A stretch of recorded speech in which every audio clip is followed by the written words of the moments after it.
नमस्कार दोस्तों, मैं जयदेव पटेल, आपका एक बार फिर स्वागत है एक खास शख्स के साथ मुलाकात प्रोग्राम में। आज हमारे साथ खास हमारे सुप्रीम कोर्ट के अधिवक्ता संजय के चड्ढा जी, आपका बहुत बहुत स्वागत है आज के हमारे प्रोग्राम में। थैंक यू जयदेव जी। संजय के चड्ढा जी, आपसे मेरा पहला सवाल है कि हिंदुस्तान का जो नक्शा है उससे छेड़छाड़ नहीं कर सकते हैं, और अगर कोई आपत्ति आई है तो आपको तुरंत कार्रवाई करनी होगी। ट्विटर ने तुरंत वो नक्शा हटा भी लिया। आपको लगता है ये मामला यहीं खत्म हो जाना चाहिए था? ये जो केस दर्ज हो गया, और देखिए ये कोई एक मामला नहीं है, इससे पहले की भी पृष्ठभूमि है, और वहां ट्विटर ने भी गजब कर दिया, सीधे आईटी मिनिस्टर का अकाउंट ब्लॉक कर दिया। आप इस पूरी प्रक्रिया को कैसे देखते हैं, और इसमें ट्विटर वर्सेस सेंटर में कौन किसको उकसा रहा है? देखिए जयदेव जी, मैं आपसे बड़े स्पष्ट शब्दों में कहना चाहूंगा कि ये पहली बात बड़े स्पष्ट शब्दों में कि कोई भारत का अगर नक्शे से या भारत की किसी चीज से भी छेड़खानी होती है तो उसे सहन नहीं किया जाएगा, बहुत स्पष्ट बात है। लेकिन जो ये एक्चुअल तनातनी आप देख रहे हैं, जो एक्चुअल द्वंद्व आप देख रहे हैं सरकार के मध्य और ट्विटर के मध्य, ये वापस हमको लेके जाता है 25 फरवरी 2021 की जो इंटरमीडिएट गाइडलाइंस सरकार ने बनाई है, जिसमें कुछ एक पदों पे नियुक्ति करने के लिए ट्विटर को कहा गया और कुछ एक रिस्ट्रिक्शन लगाने की ताकत सरकार को दी गई। देखिए ये सब हम लोग जानते हैं कि बाकी सब लोगों ने, बाकी जितने भी इंटरमीडिएरीज हैं, उन्होंने उस चीज को माना, ट्विटर उसको नहीं मान रहा है। ट्विटर का कहना यह है कि हम एक प्लेटफॉर्म है, हम सिर्फ और सिर्फ एक पोस्टमैन है, और हमारा जो व्यक्ति को उसमें डालता है उससे हमारा कोई लेना देना नहीं है, और हम उसके लिए हम उसके लिए जो है कि हमको किसी भी तरीके से आप नुकसान नहीं पहुंचा सकते, हमको उसके लिए आप नहीं जो है कोई भी तरीके से उसके लिए दोषी करार कर सकते। पहली बात।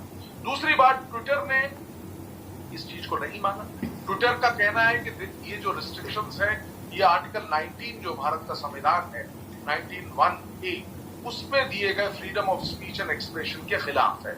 अब मैं आता हूं आपके जो प्रश्न है उसके ऊपर कि जो भारत का नक्शा है उसको गलत दिखाया। देखिए तदुपरांत ट्विटर ने उसको हटा दिया। ट्विटर ने पोस्टमैन की जो भूमिका है, इंटरमीडिएरी की जो भूमिका है, उसको निभाया।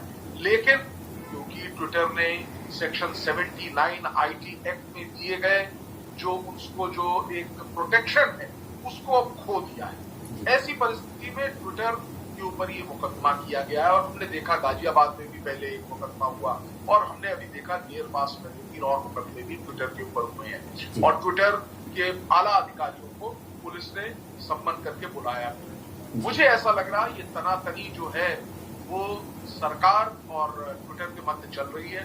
हमको मालूम है अमेरिका में भी जो अब सरकार है वो चेंज हो चुकी है, आपको इस चीज का पूरा ज्ञान है।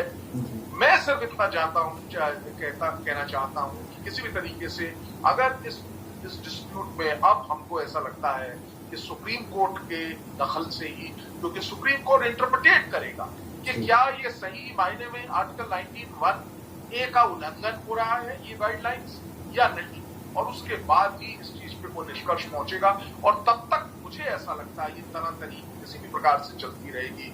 कभी ट्विटर का ये जो है हमारे आईटी मिनिस्टर का को हटा देना और ये तमाम चीजें, और इससे पहले हमने देखा कि वाइस प्रेसिडेंट ऑफ इंडिया, उनके जो ब्लू टिक है उसको भी रिमूव किया गया था। तो ये तमाम चीजें हैं, ये मुझे लगता है कि एक जो जिसे कहते हैं ना हमारी जो डेमोक्रेसी है उस व्यवस्था में क्या फिट करता है उसका जायजा लेने की, उसको निकालने की, उस पर निष्कर्ष निकालने के लिए मुझे अब ऐसा लगता है कि हमको सुप्रीम कोर्ट के रुख करना पड़ेगा, और सुप्रीम कोर्ट बताएगा कि जो इंटरमीडिएरी गाइडलाइंस दी गई है, जिसमें कि सेक्शन 13, 14, 15, 16 भी बहुत अहम है, और अपॉइंटमेंट ऑफ दी जो अधिकारी हैं उनका भी बहुत अहम है रोल। देखते हैं क्या होता है। कि तनातनी अभी मुझे लगता है जारी रहेगी। जी संजय के चड्ढा जी, क्यों ऐसी जरूरत महसूस हुई कि लोगों को अदालतों का दरवाजा खटखटाना पड़े? ये भी अदालत तय करेगी क्या कि मुआवजा देना है? एक हादसे में जो लोगों की मृत्यु हो गई है उनको मुआवजा देना है सरकार को। अजय देव जी, इसमें हमें आप जिस परिप्रेक्ष्य में बात कर रहे हैं उसमें मैं आपको थोड़ा सा पृष्ठभूमि बताना बहुत आवश्यक समझता हूँ। एक हमारे यहाँ पे डीएम एक्ट है अर्थात उसमें ऐसी सेक्शन 12 है उसका डिजास्टर मैनेजमेंट एक्ट का, जो 2005 का एक्ट है, उसमें 12 परिस्थितियां वर्णित हैं कि किन परिस्थितियों में अगर किसी व्यक्ति की मृत्यु होती है, कोई जलजला आता है, कोई भूकंप आता है, यानी कि डिजास्टर, उसके 12 एग्जाम्पल्स दिए गए हैं और उनमें व्यक्ति को मुआवजे के लिए हकदार पाया गया है। जी। अब मैं आपको ले जाना चाहता हूं मार्च 2020 में, लॉकडाउन होने से 10 दिन पहले, जो हमारी मिनिस्ट्री ऑफ होम है, उन्होंने एक नोटिफिकेशन जारी किया था और उन्होंने कहा था कि कोरोना की जो परिस्थिति है ये अपने आप में एक बहुत भयावह परिस्थिति है और ये एक डिजास्टर है। ये डिजास्टर मैनेजमेंट की सेक्शन 12 की जो 12 उदाहरण है उनमें से एक है और ऐसी परिस्थिति में अगर कोई व्यक्ति की मृत्यु कोरोना की वजह से होती है तो उसको 4 लाख रुपए मिलने चाहिए, ये बात। तदुपरांत क्या हुआ, एक और नया नोटिफिकेशन केंद्र सरकार के होम मिनिस्ट्री ने उसी दौरान दिया और उन्होंने कहा कि ये डिक्लेयर कर दिया कि ये डिजास्टर मैनेजमेंट है। डिजास्टर मैनेजमेंट एक्ट के सेक्शन 12 में कोरोना की जो विषम परिस्थिति है उसको भी आना चाहिए, ये लागू किया। लेकिन यहां पे एक प्रश्न भी छोड़ दिया, उन्होंने वो 4 लाख रुपए वाला जो कंपनसेशन का पार्ट था उसको निकाल दिया उस नोटिफिकेशन से। अब हुआ क्या है कि सुप्रीम कोर्ट जब इस तरह का कोई भी पैसे की कंपनसेशन की बात केंद्र सरकार ने 1 साल से ज्यादा हो गया है नहीं करी, तो एक हमारे वकील साहब है, उन्होंने एक पिटीशन दायर की है सुप्रीम कोर्ट ने और सुप्रीम कोर्ट ने उसको एंटरटेन किया है और कहा है कि आप चाहे इसको सेक्शन 12 में माने या ना माने डिजास्टर मैनेजमेंट का और आप उसको कंपनसेशन ना दें, ऐसा हम समझते हैं गलत है।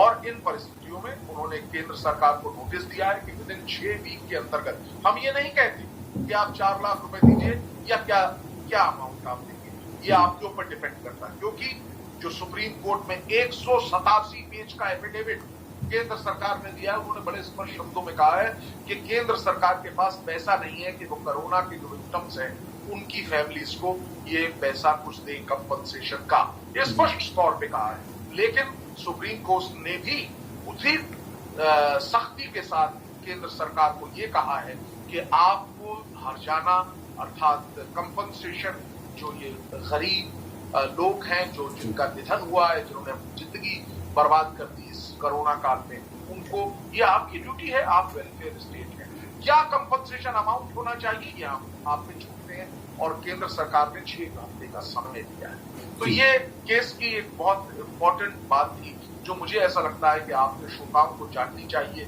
और कई लोगों को इसकी कोई जानकारी है नहीं। जी, संजय के चड्ढा जी, आपसे मेरा आखिरी सवाल है कि ये जो भी मुआवजा मिलेगा जो सरकार ने कहा और सुप्रीम कोर्ट ने कहा, ये तो उन लोगों को मिलेगा जो इतनी मशक्कत करनी पड़ी जिनको, और ये मुआवजा सिर्फ उन लोगों को जिनका रिकॉर्ड में लिखा पढ़े में नाम है, उन लोगों का क्या होगा जिनका इस रिकॉर्ड में लिखा पढ़े में कोई नाम ही नहीं है, जो गिनती में नहीं है, जो लोगों जिनकी मृत्यु हुई है? बहुत बहुत अच्छा आपने सवाल निकाला है, मैं आपका उसमें बड़ी सराहना करता हूं जयदीप जी। देखिए, इस कोरोना काल में हर व्यक्ति ये जानता है कि जो डाटा हम लोगों के समक्ष आया है वो लगता है कि वो सही डाटा नहीं है, क्योंकि मुझे ऐसा कोई व्यक्ति नहीं मिला जिसने अपने परिवार में, अपने रिश्तेदारों में किसी न किसी को न खोया कोरोना से। और ये बात भी जग निहित है कि कई केसेस कोरोना के अनरिपोर्टेड भी गए। तो ये अपने आप में एक बहुत बड़ा प्रश्न निश्चित तौर पे हम लोगों के सामने है कि कैसे इस चीज की गणना की जाएगी कि कितने लोग कोरोना से गए हैं। आपको याद होगा गुजरात में एक पत्रकार ने 2 साल का डाटा समक्ष रखा था, उन्होंने दिखाया कि किस प्रकार से पिछले साल इतने मृत्यु के सर्टिफिकेट दिए गए और इस साल वो 1 लाख से ज्यादा बढ़े हुए। तो एक संख्या बहुत बड़ी है, उसमें कोई दो राय नहीं। लेकिन पहले मुझे लगता है दोनों चीजें क्रमबद्ध तरीके से चलेंगी। पहला क्रम यह है कि हमको ये बताना पड़ेगा कि कैसे कितना कंपनसेशन है, पहले वो चीज नियत हो जाए और उसके बाद इस चीज पे भी मुझे नहीं लगता कि कोई दिक्कत आएगी। सरकार को भी और सुप्रीम कोर्ट भी कोई ना कोई रास्ता निकालेगी कि कैसे उन लोगों को जिनका नाम मृत्यु होते वक्त कोरोना से मृत्यु होने में नहीं लिखा गया है, उनको भी अगर वो कोरोना से वास्तविक रूप में मरे हैं, उनकी मृत्यु कोरोना से, तो उनको भी कंपनसेशन मिलना चाहिए। वी आर वेलफेयर स्टेट, हम एक वेलफेयर स्टेट है, हमें हर व्यक्ति का वेलफेयर देखना है। हमें देखना है कि जो जमीन में नीचे गरीब दबा हुआ कुचला हुआ व्यक्ति है उसको न्याय मिले। और मैं इस बात को कहते हुए अपने शब्दों को विराम दूंगा कि हमारी सुप्रीम कोर्ट पे भारत के हर नागरिक को नाज है और पूरा विश्वास है, हमको न्याय अवश्य मिलेगा। यही मेरा कहना है। जी, संजय के चड्ढा जी, आपने समय दिया उसके लिए आपका बहुत बहुत धन्यवाद। Thank you.